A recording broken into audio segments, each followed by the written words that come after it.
I'm a bird, mother. I'm a bird. Developer caught hiding Sweet Baby Ink Deal by Smash JT. I don't think it's illegal to hide it. I genuinely don't think it's illegal. Yeah. I might be wrong, but at the same time, with everything that's happening, I also feel like it would be a little on the nose if you're working with Sweet Baby Ink. There's like no way you can actually miss it. I find it curious that there are game companies out there partnering with Sweet Baby Inc. behind the scenes that don't want it to be public information.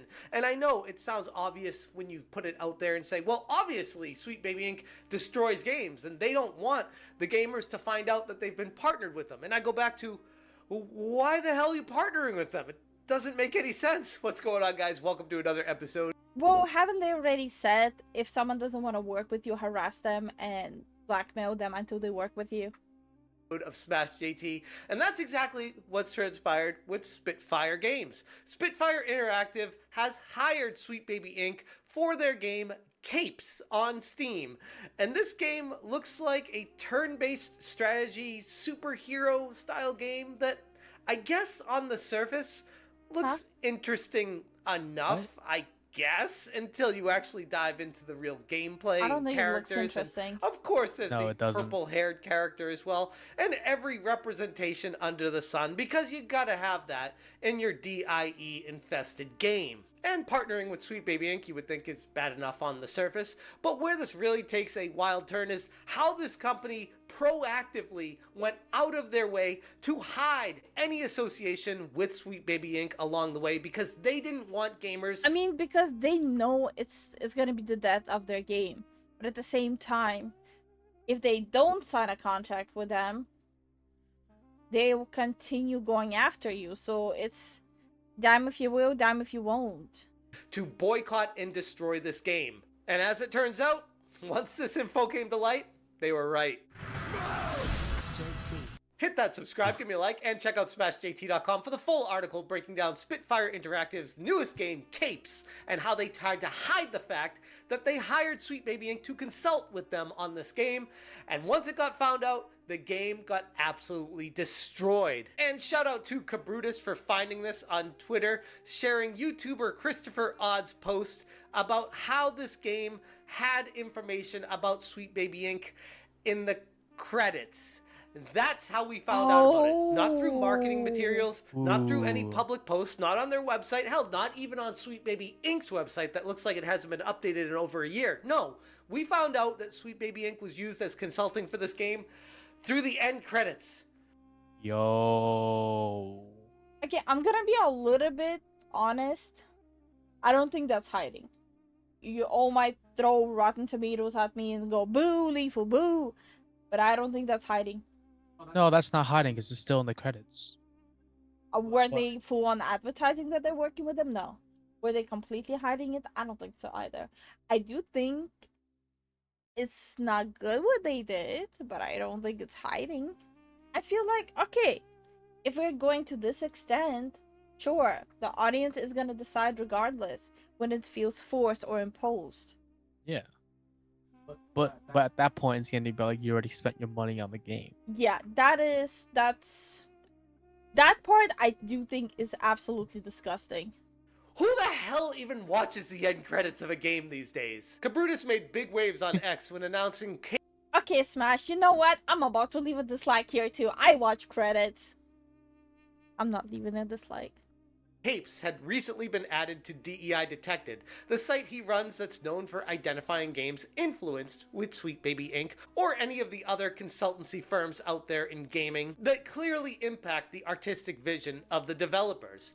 This update highlighted the involvement of Sweet Baby Inc.'s co-founder, David Bedard, and the prominent figure we all know and love, Chris Kindred, in the game's credits. Chris Kindred is the guy you might recall who kicked off Gamergate 2 when he tried to get Cabrutus canceled from his Steam account and tried to get him banned from Steam and have all his games taken away. Look, the main reason I hate that person is because he makes the piercing people look bad.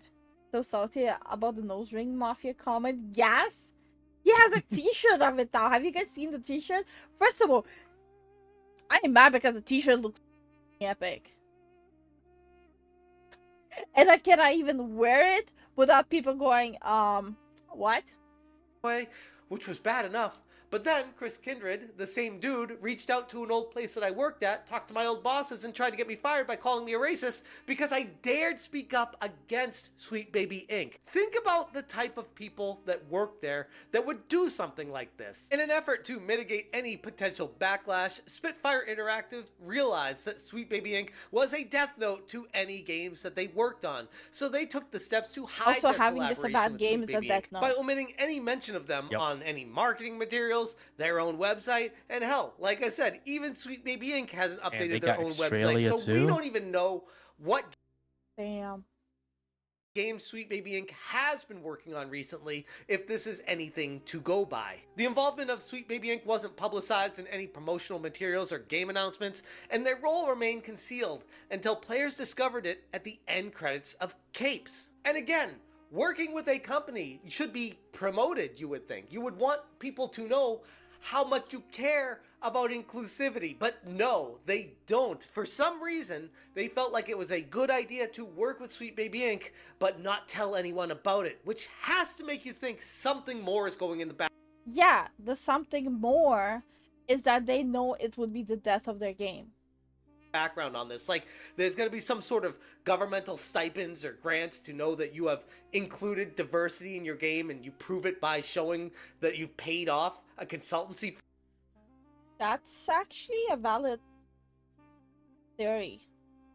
firm. I mean, outside of extortion, when they get in bed with their journos and they put their organized mafia to work and go against any game, giving it negative reviews, slamming it, slandering it, making it sound as bad as possible, all because they refuse to sign on the dotted line with Sweet Baby Inc. or one of their cohorts.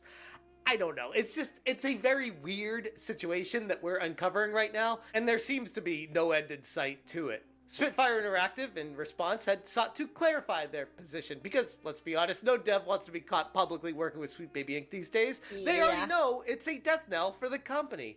Developer Penta took to the game's Steam forums to address the concerns that the community had. He stressed that Capes had undergone extensive feedback sessions, including 14 pages of forum discussions on the topic of DEI.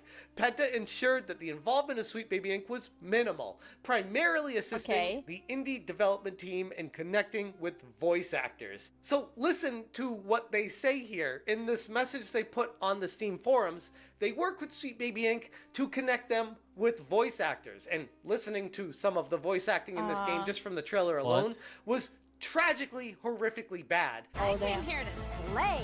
Oh my god. I do not want my superhero to say, I came here to slay.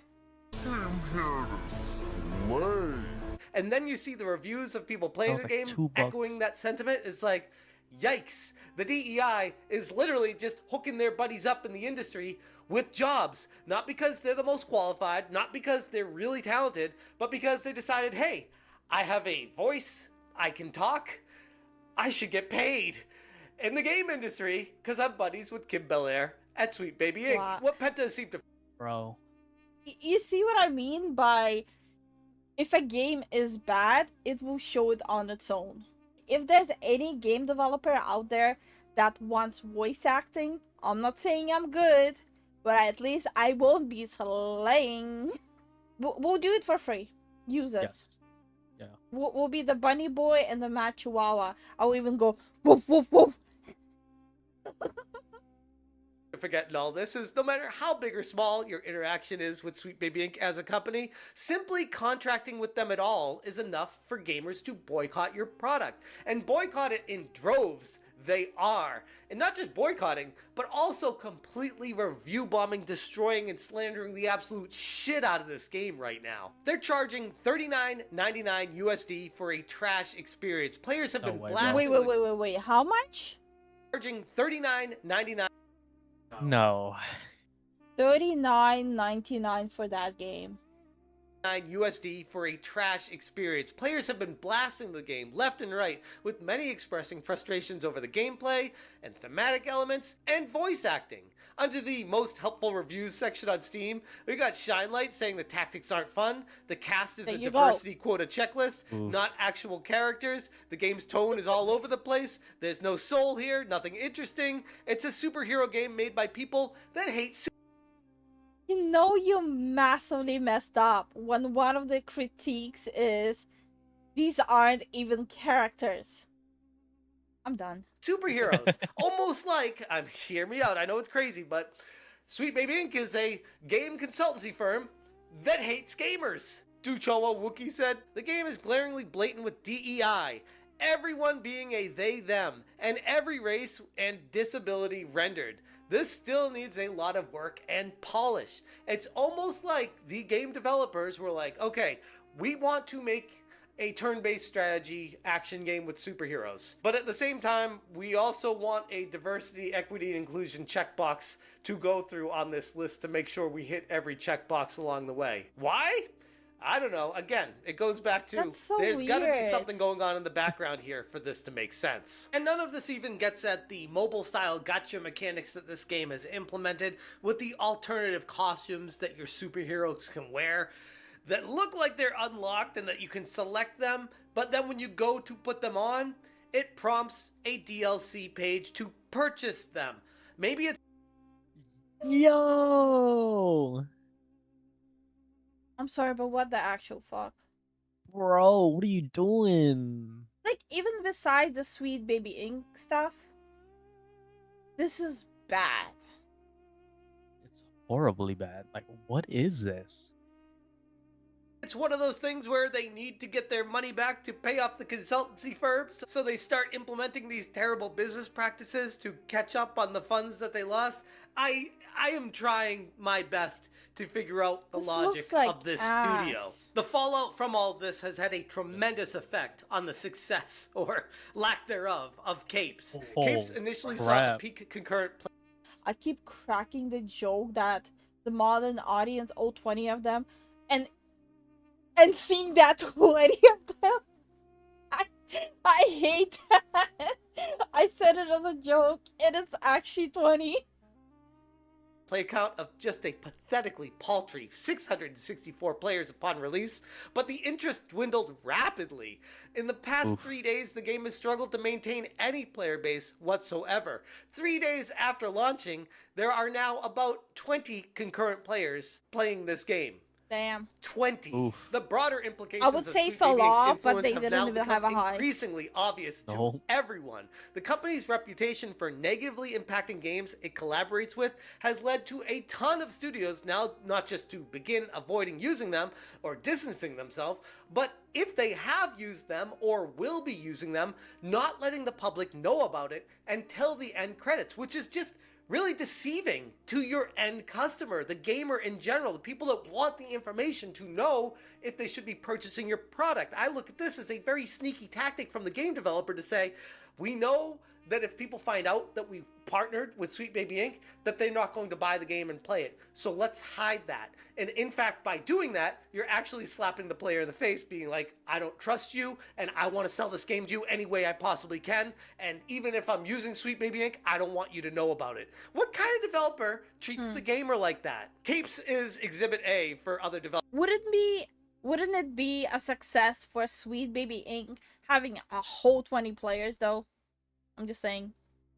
Developers and publishers to not do this. The fallout from the partnership proves the need for companies to carefully consider any ramifications of their collaborators, particularly when faced with a reputation of undermining the success of projects. The DEI nonsense has run its course, and everyone, not just me, not just other YouTubers, but the tremendous amount of Steam gamers, players, everyone who's a actual gamer out there is so sick and tired of this DEI nonsense. They want to be done with it, and now have reached a point where the game might have initially sounded interesting and potentially good, but once DEI touches it, it completely destroys any artistic vision whatsoever from the developer. Yeah. Even if they try to claim that, oh, we just lightly touched it, or we just talked to them a little bit. It barely had any influence, or they even one better. They had no influence at all on it. We just partnered with them just for them to tell us they don't need us. Like, that makes no sense at all, and we're supposed to believe it. Like, no, I'm sorry, it ain't working. Gamers have had enough of it, and we're starting to push back. Anyways, I'm going to leave it there. If you guys want more information, check out smashjt.com for the full article. I will link it in the description below. If you fall off speedrun, you need to have a high to be able to fall off. Yeah. There was absolutely zero up for this game. Like, how are they not learning anything from this? I have no idea.